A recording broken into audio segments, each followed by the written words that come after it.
Baik Bapak Ibu Saudara, firman Tuhan pada saat ini dari Yohanes pasal 12 ayat 1 sampai 8. Yesus diurapi di Betania. 6 hari sebelum Paskah, Yesus datang ke Betania, tempat tinggal Lazarus yang dibangkitkan Yesus dari antara orang mati. Di situ diadakan perjamuan untuk dia, dan Marta melayani, sedang salah seorang yang turut makan dengan Yesus adalah Lazarus. Maka Maria mengambil setengah kati minyak narwastu murni yang mahal harganya, lalu meminyaki kaki Yesus dan menyekanya dengan rambutnya, dan bau minyak semerbak di seluruh rumah itu. Tetapi Yudas Iskariot, seorang dari murid-murid Yesus yang akan segera menyerahkan dia, berkata, "Mengapa minyak narwastu ini tidak dijual 300 dinar dan uangnya diberikan kepada orang-orang miskin?" Hal itu dikatakannya bukan karena ia memperhatikan nasib orang-orang miskin, melainkan karena ia adalah seorang pencuri. Ia sering mengambil uang yang disimpan dalam kas yang dipegangnya. Maka kata Yesus, "Biarkanlah dia melakukan hal ini, mengingat hari penguburanku. Karena orang-orang miskin selalu ada pada kamu, tetapi aku tidak akan selalu ada pada kamu." Sejauh itu pembacaan firman Tuhan. Yang berbahagia adalah setiap kita yang mendengar firman Tuhan dan yang memelihara dalam hidup kita hari lepas hari. Kenapa saya selalu mengulangi permulaan sebelum saya menyampaikan khotbah dengan perkataan demikian? Sebenarnya untuk mengingatkan dan menegaskan kepada setiap kita Bapak Ibu Saudara, termasuk saya, termasuk yang menyaksikan dan mendengarkan, supaya kita tidak hanya pendengar yang baik, tapi kita boleh menjadi pelaku-pelaku firman yang baik. Kita melakukan firman bukan supaya masuk surga, bukan.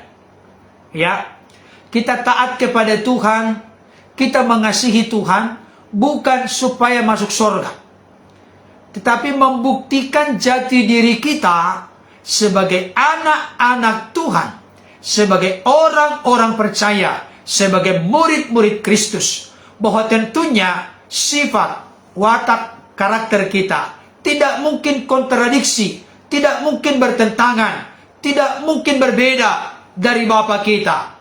Itu sebabnya firman Tuhan berkata, "Kuduslah kamu, sebab aku Tuhan Allahmu, kudus adanya." Kenapa kita harus taat? Kenapa kita harus memuji Tuhan? Kenapa kita harus beribadah? Kenapa kita harus melakukan firman? Bukan supaya masuk surga. Bukan. Konsep dalam kekristenan, melakukan kebaikan atau berbuat baik atau beragama dan lain sebagainya, bukan supaya masuk surga. Bukan. Tapi karena sudah masuk surga, yang menjamin keselamatan kita bukan kita yang berupaya, tetapi Yesus yang telah mengerjakan keselamatan itu melalui kematiannya di kayu salib dan bangkit pada hari yang ketiga. Yesus datang dari sorga, turun ke tengah-tengah dunia, dan telah kembali ke sorga, bukan lagi almarhum mati di kuburan.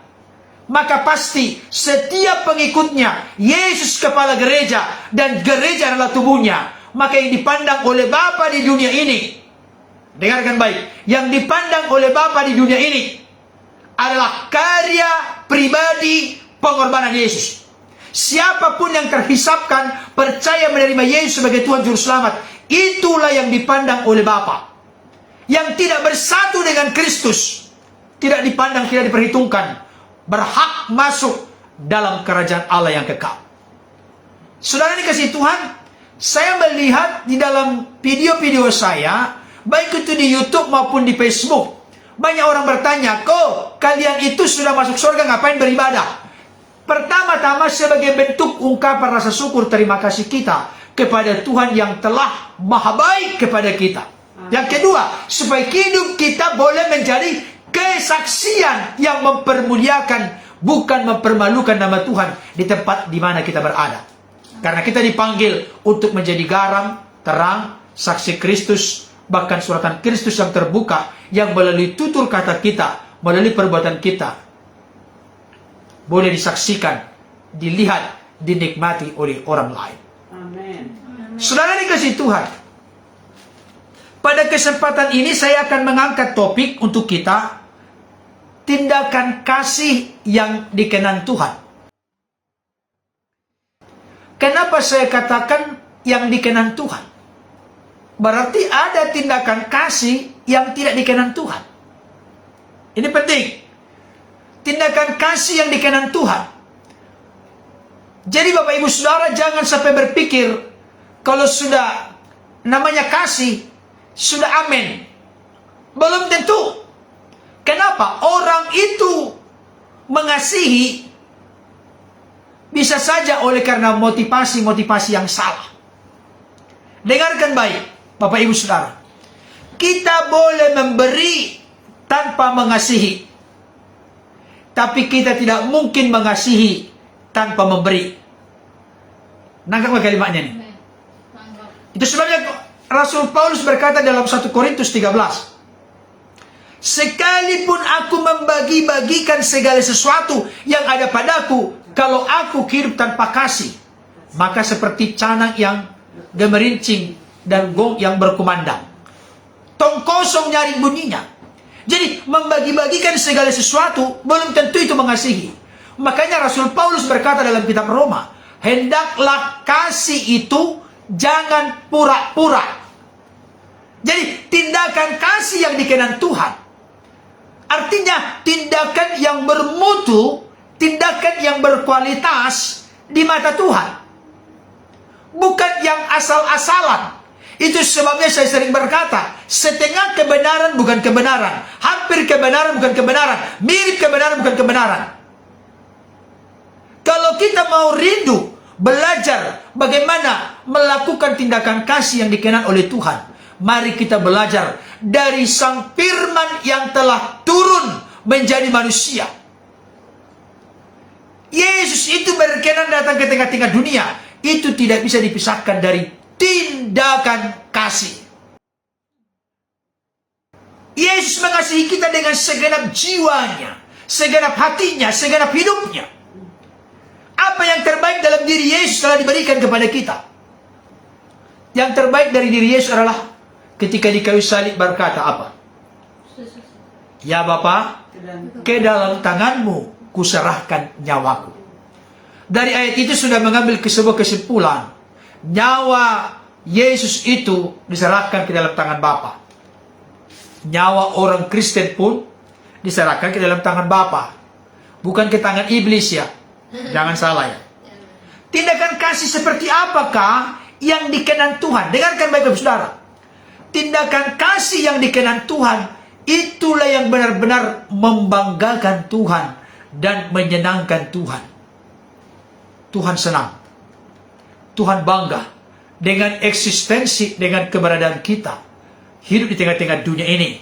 Ketika kita melakukan tindakan kasih seperti yang telah tertera, tertulis dan yang telah kita baca pada saat ini. Apakah tindakan kasih yang dikenan Tuhan? Iya, lihat bacaan ayatnya baru dijelaskan. Ayat yang ketiga, maka Maria mengambil setengah kati minyak narwastu murni yang mahal harganya, lalu meminyaki kaki Yesus dan menyekanya dengan rambutnya, dan bau minyak semerbak di seluruh rumah itu. Dengarkan baik-baik saudara, tindakan kasih yang dikenan Tuhan yang pertama adalah, saya kutip dari pernyataan Alkitab, lalu menyekanya dengan rambutnya. Menyeka itu melap. Jadi dalam konteks Yahudi, termasuk dalam konteks Indonesia sebenarnya, rambut itu adalah mahkota bagi wanita. Jadi rambut itu sangat dijaga, tidak boleh sembarangan ditaruh kemana. Ya, rambut itu mahkota. Tapi dalam bacaan ini, ketika Maria berhadapan dengan Yesus, Maka Maria menyeka, melap kaki Yesus dengan rambutnya. Rambut itu adalah bagian dari tubuh Maria. Artinya, saya mau kasih tahu, ini gambaran apa yang merupakan kehormatan dari seorang perempuan bernama Maria. Dia persembahkan itu untuk melakukan sesuatu yang terbaik kepada Yesus. Saya mau sampaikan kepada Bapak Ibu Saudara, dengarkan baik pesan firman Tuhan ini. Tindakan kasih yang pertama-tama, yang prioritas dan yang utama, yang dikehendaki oleh Tuhan dalam hidup kita adalah diri kita, hidup kita, penyerahan kita, kerendahan hati kita. Itu yang terbaik. Itu sebabnya Rasul Paulus pernah berkata kepada jemaat Korintus, bukan hartamu yang kucari, tetapi dirimu sendiri. Rasul Paulus itu yang lebih dihargai adalah manusianya, bukan ada apanya atau apa adanya. Bukan. Demikian juga dengan Yesus datang ke tengah-tengah dunia ini, bukan mencari harta orang dunia, tapi mencari dan menyelamatkan yang hilang. Saudara dikasih Tuhan, bahkan ada ayat firman Tuhan yang berkata, karena itu saudara-saudara, demi kemurahan Allah, aku menasihatkan kamu supaya kamu mempersembahkan tubuhmu sebagai persembahan yang hidup, kudus, berkenan. Itulah ibadahmu yang sejati. Tubuh kita ini yang kita persembahkan kepada Tuhan, yang kita serahkan kepada Tuhan, inilah persembahan yang berbau harum, yang menyukakan dan menyenangkan hati Tuhan. Bisa kita bandingkan ayat ini dengan persembahan yang dikorbankan oleh dua orang kakak adik di dalam perjanjian lama. Siapa itu? Kain dan Habel. Saudara dikasih Tuhan, ada orang berkata, Kain itu tidak diterima persembahannya karena dipersembahkan dari hasil ladangnya. Dia seorang petani. Tapi Habel itu diterima persembahannya oleh karena dipersembahkan lembu dan lemak-lemaknya. Memang konteks persembahan ketika kepada Allah, apalagi ketika manusia jatuh ke dalam dosa, Allah itu mengorbankan binatang dan kulit binatang itu dikenakan kepada manusia, darahnya mengucur ke tanah. Memang ada sudah digambarkan di sana korban. Tapi selain itu saya mau tegaskan saat ini. Firman Tuhan berkata begini Bapak Ibu Saudara. Tetapi kain dan korban persembahannya tidak diindahkan Tuhan. Coba perhatikan kalimat itu. Tetapi kain dan korban persembahannya. Mana yang duluan? Tidak diindahkan. Persembahannya atau orangnya? Orangnya. Dengarkan baik. Orangnya Bapak Ibu Saudara. Jadi kainnya itu hidupnya tidak beres, maka persembahannya pun tidak beres. Kalau hati orang beres, maka persembahannya beres. Jadi yang pertama-tama dikehendaki, diinginkan oleh Tuhan adalah hati yang beres, hati yang segenap, hati yang tulus, hati yang sungguh-sungguh. Maka persembahannya pun menjadi benar. Inilah tindakan kasih yang dilakukan oleh Yesus, yang dilakukan oleh Maria kepada Yesus. Dia menyeka atau melap kaki Yesus dengan rambutnya. Coba Bapak Saudara, ketika Maria melap atau menyeka kaki Yesus dengan rambutnya, apakah dia bisa sambil berdiri atau sambil mendoak ke atas? Bisa nggak? Halo? Bisa nggak? Nggak bisa. Yang namanya ada rambutnya berarti ini juga kepalanya berarti ikut tunduk supaya bisa nyampe ini. Iya kan? Ya, taruh begini kan, dilap gitu kan? Itu satu. Tindakan kasih yang dikenal oleh Yesus adalah bagaimana diri kita benar-benar persembahkan kepada Tuhan sehingga menjadi persembahan yang berbau harum di mata Tuhan. Yang kedua, dikatakan di sini Maka Maria mengambil setengah kati minyak narwastu murni yang mahal harganya. Dia mengambil setengah kati minyak narwastu murni yang mahal harganya. Perhatikan, ada di situ kata yang penting. Minyak narwastu murni. Ada penekanan kata murni. Asli. Tulen. Punya mutu yang tinggi. Punya kualitas yang terbaik. Ketika mempersembahkan kepada Tuhan, janganlah persembahkan yang seadanya. Janganlah persembahkan yang asal-asalan. Janganlah persembahkan sesuatu yang tidak atau kurang bermutu. Salah satu hal yang ditegur oleh Tuhan pada zaman Maleaki adalah ketika orang-orang datang membawa persembahan, korban-korban mereka, korban-korban yang adalah yang sudah kakinya terpelecok, adalah yang sudah kurang sehat, maka terlihat dari matanya yang mengeluarkan Air mata. Iya, jadi ada kalau manusia tarik matanya gitu ya, kotoran matanya gitu. Jadi itu menunjukkan binatang yang kurang sehat. Jadi mereka persembahkan sesuatu yang jelek, yang tidak bermutu kepada Tuhan, maka Tuhan tidak suka. Yesus memuji perbuatan Maria dalam konteks ini. Kenapa? Karena Maria mempersembahkan minyak narwastu murni yang mahal harganya. Bukan minyak jelantah, tapi minyak yang terbaik, minyak yang berkualitas. Bapak Ibu Saudara, saya mau sampaikan saat ini, kalau hati kita beres kepada Tuhan, maka persembahan kita pun pasti yang terbaik kepada Tuhan.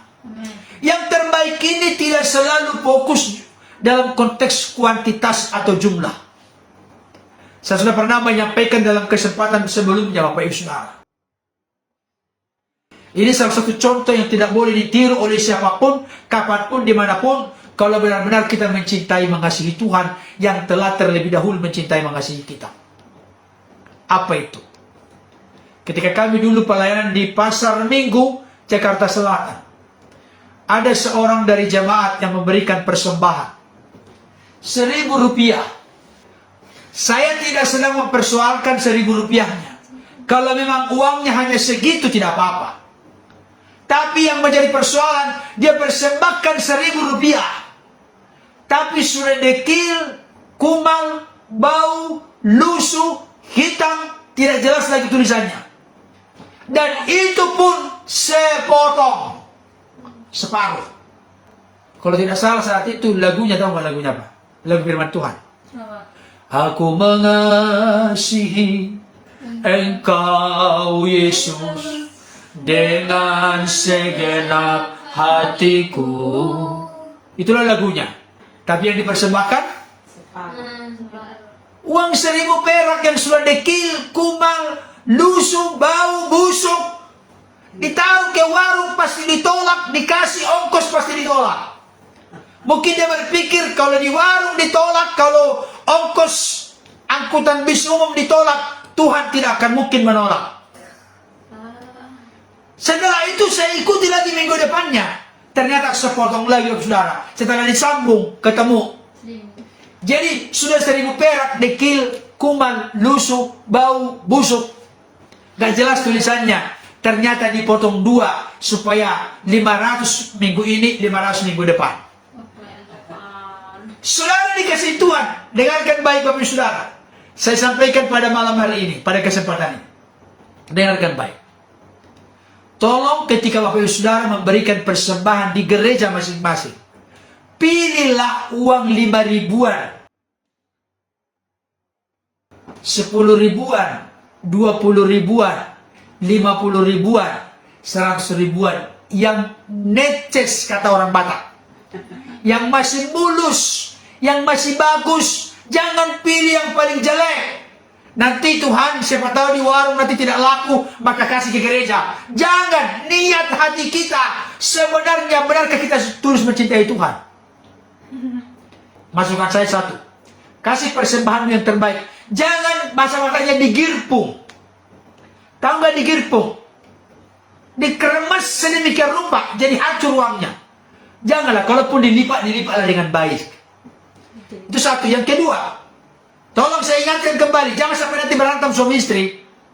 Yang kedua, ketika mau berangkat ke gereja, tentukan persembahannya nominalnya berapa. Jangan sampai campur baur dengan yang 100.000, 50.000, 20.000. Kalau Bapak Ibu mau kasih 5.000, asingkan kantongnya. Nanti salah tarik, nanti berantem di rumah. Karena yang ditarik Soekarno-Hatta. Ribut nanti Bapak Ibu Saudara. Gak ada damai sejahtera nanti pulang dari gereja, jadi berantem. Mana uangnya 100.000? Aduh Pak, salah tarik tadi persembahan. Ributlah. Kalau begitu gak usah kita ke gereja tadinya supaya jangan salah ngasih caranya. Bayangkan Bapak Saudara. Ini dia. Jadi Bapak Ibu Saudara, saya mau sampaikan saat ini, siapapun kita yang sudah merasakan, menikmati karya, penebusan, pengorbanan Yesus, surga menjadi sesuatu yang pasti, bukan mudah-mudahan bagi kita. Kita adalah anak-anaknya, ahli waris yang kekal dalam kerajaannya. Kalau kita benar-benar sudah merasakan itu, maka kita akan termotivasi, kita akan terangsang, akan terdorong untuk belajar mempersembahkan yang terbaik kepada Tuhan. Sebagai bentuk ungkapan rasa syukur terima kasih kita, karena Tuhan telah begitu baik dalam hidup kita. Amin, Bapak Ibu Saudara. Amin. Puji Tuhan. Saya mau sampaikan pada saat ini, dengarkan baik Bapak Saudara. Ketika saudara dan saya melakukan yang terbaik, mempersembahkan hidup kita kepada Tuhan, ketika kita mempersembahkan yang terbaik dari apa yang Tuhan percayakan dalam hidup kita, dengarkan baik. Ada Yudas yang akan mencoba menggerogoti, membuat kita ragu, membuat kita bimbang dengan masukan, dengan nasihat macam-macam. Inilah Yudas di sini. Mengapa minyak dan wastru murni ini tidak dijual 300 dinar dan hasil penjualannya diberikan kepada orang miskin? Artinya apa? Yudas ini memprotes apa yang dilakukan oleh Maria. Bapak Ibu Saudara, dengarkan baik. Kalau Bapak Ibu Saudara rindu mempersembahkan yang terbaik, contoh pertama, Bapak Ibu Saudara mau melakukan penyerahan yang total, aku mau lebih dalam, lebih sungguh mencintai dan mengasihi Tuhan, sehingga hidupku menjadi kesaksian yang mempermuliakan nama Tuhan di tengah-tengah dunia, sehingga aku tahu mensyukuri segala nikmat, anugerah, kebaikan, anugerah, keselamatan, pengampunan yang Tuhan berikan. Aku akan sungguh-sungguh mencintai dan mengasihi Tuhan. Dengarkan baik. Orang-orang sekeliling kita akan berkata nanti, sok rohani kau, sok berdoa kau, sok beribadah kau, sok baca-baca firman kau, sok rohani kau, nanti jadi rohana, gitu ngomongnya. Ada saja orang yang kritik kita. Tapi kadang-kadang prinsip dunia perlu berlaku. Apa itu? Biarkan anjing menggonggong, kapilah tetap berlalu.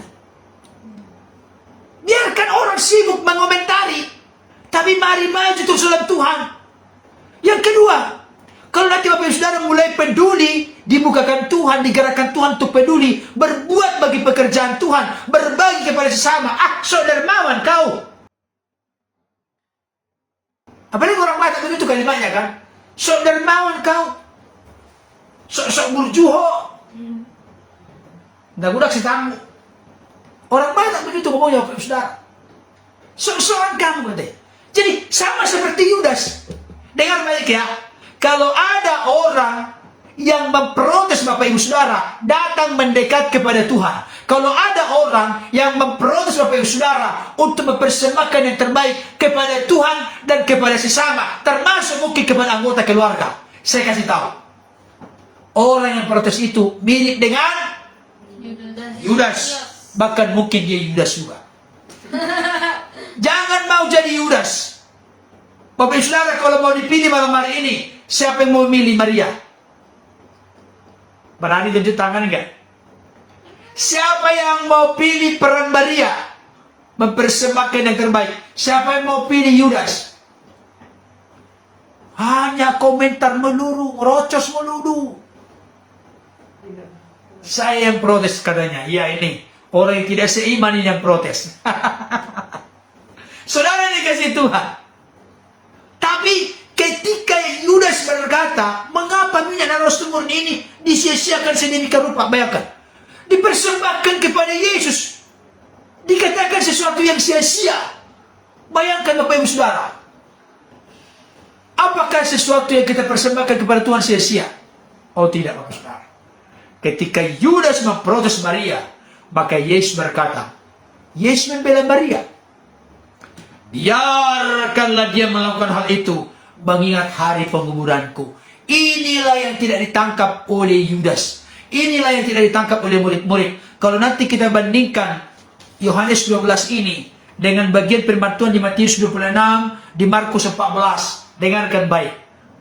Murid-murid lain juga sebenarnya turut memprotes apa yang diperbuat oleh Maria, tapi provokatornya adalah Yudas Iskariot. Baik Yudas maupun murid-murid yang lain gak pernah memikirkan apa yang dipikirkan oleh Yesus, gak pernah merasakan apa yang dirasakan oleh Yesus. Padahal mereka sudah digembleng 3,5 tahun. Memang murid-murid ini murid yang gagal sebelumnya, saudara. Tapi ketika sudah masuk peristiwa Pentakosta, semua murid kecuali Yohanes mati syahid.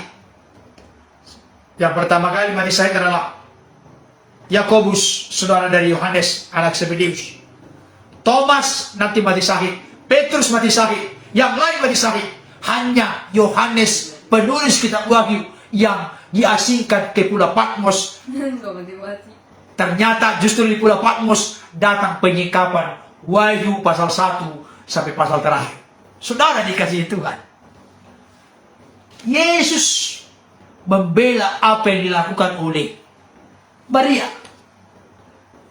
Bahkan ternyata apa yang dilakukan oleh Maria itu merupakan sebuah kesempatan emas.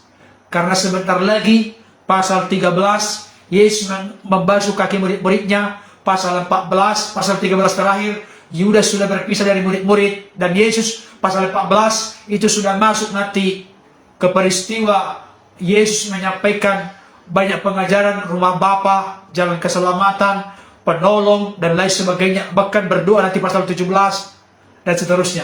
Saudara kasih Tuhan, ini kesempatan terakhir. Dengarkan baik.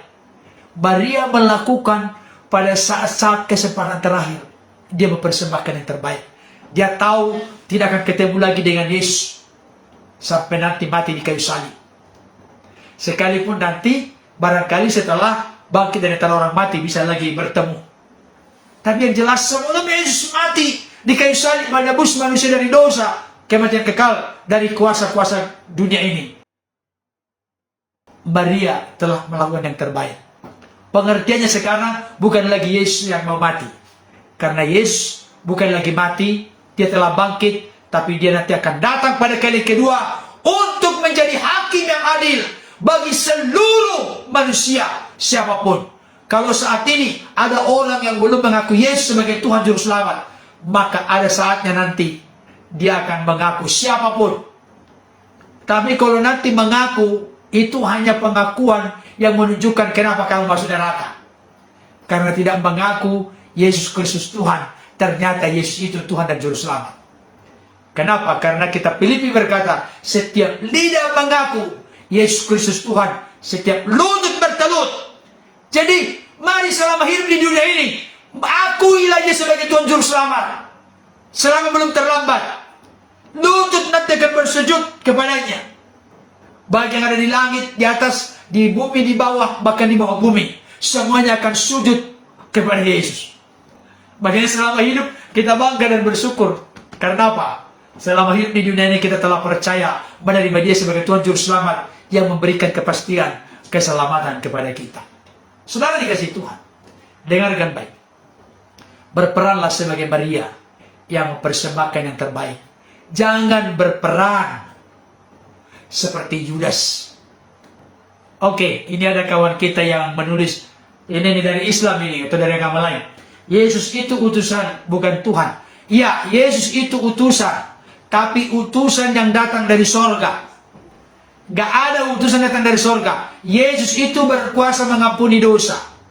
Yesus itu berkuasa memberi hidup yang kekal. Tidak ada nabi siapapun di dunia ini yang pernah hidup, yang berkuasa memberikan hidupnya kekal, yang berkuasa mengampuni dosa, yang berkuasa menjamin keselamatan. Amin. Tidak ada. Oleh karena itu jangan pernah tinggalkan Yesus. Kalau engkau belum percaya menerima Dia sebagai Tuhan Juru Selamat, sebagai Tuhan itu bukan sebagai Allah. Jangan salah. Sebagai Tuhan itu Lord, Kurios, pemimpin penguasa. Karena kepenguasaan Bapa dilimpah kuasakan, diserahkan kepada Yesus dalam eksistensi sebagai manusia. Jadi orang-orang dari luar sana banyak yang gagal paham, termasuk orang Kristen banyak gagal paham. Yesus itu disebut Tuhan, bukan berarti Allah. Yesus itu Allah dalam eksistensi sebagai firman Allah. Tapi Yesus sebagai Tuhan itu jabatan. Gusti, Lord, Kurios, pemimpin, raja, penguasa. Kepadaku telah diberikan segala kuasa di surga dan di bumi. Kalau ayat lain, Yesus itu terkemuka di dunia dan di akhirat. Terkemuka loh. Dari nabi-nabi manapun, Yesus terkemuka. Bahkan Dia menjadi hakim yang adil bagi siapapun, termasuk dari suku, ras, golongan, agama manapun. Dia adalah hakim yang adil, yang akan menghakimi semuanya nanti bagi yang percaya kepadanya sebagai Tuhan Juru Selamat. Itu karena karya Roh Kudus. Dengarkan baik Bapak Saudara sebelum selesai. Ada orang berkata begini, Pak Pendeta, kok aku tidak bisa mengakui Yesus sebagai Tuhan Juru Selamat? Karena memang Roh Kudus tidak ada dalam dirimu. Yang membuat kita mengaku Yesus sebagai Tuhan Juru Selamat, karena Roh Kudus ada dalam diri kita. Nanti baca ayatnya 1 Korintus 12 ayat yang ketiga. Tidak ada seorang pun yang berkata terkutuklah Yesus, dan tidak ada seorang pun yang mengaku Yesus sebagai Tuhan kalau bukan Roh Kudus yang mengerjakannya. Jadi kita percaya menerima Yesus sebagai Tuhan Juru Selamat karena kita ada Roh Kudus. Kenapa orang-orang di luar sana selalu memberontak, tidak mau mengakui Yesus sebagai Tuhan? Karena Roh Kudus tidak ada dalam diri mereka. Dan jangan lupa, dalam konteks Kristenan, Roh Kudus berbeda dengan malaikat Gabriel.